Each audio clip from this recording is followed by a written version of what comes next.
Je m'appelle Clément Boucher, j'ai 23 ans, je viens de finir un master en biologie santé, parcours biologie cellulaire, physiologie et pathologie. Et donc là, je vais commencer une thèse au centre de recherche cardio-thoracique de Bordeaux grâce à une bourse que j'ai obtenue par la FRM.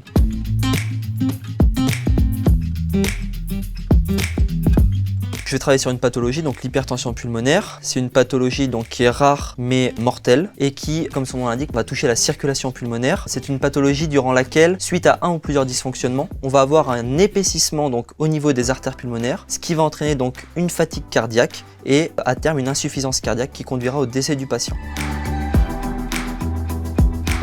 Donc il faut savoir que cette pathologie, aujourd'hui on n'a pas de traitement médicamenteux curatif, c'est pourquoi il est nécessaire d'identifier de nouvelles cibles thérapeutiques et cela, ça passe par une étude plus approfondie de la pathologie. C'est dans ce contexte qu'au laboratoire, les chercheurs ont mis en évidence le NGF qui était surexprimé au niveau pulmonaire chez les patients atteints d'hypertension pulmonaire, mais également chez les modèles expérimentaux.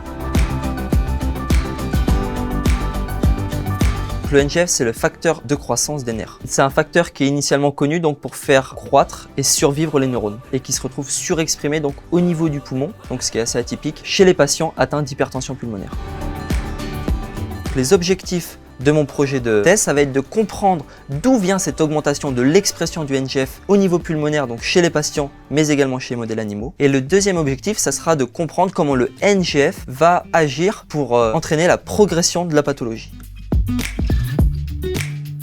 C'est une pathologie assez rare, atypique, parce qu'aujourd'hui quand on parle d'hypertension, on parle que de l'hypertension artérielle systémique. L'hypertension pulmonaire n'est pas connue. Et donc moi ça me plaît de travailler sur une pathologie pas connue, dont on n'a pas de traitement.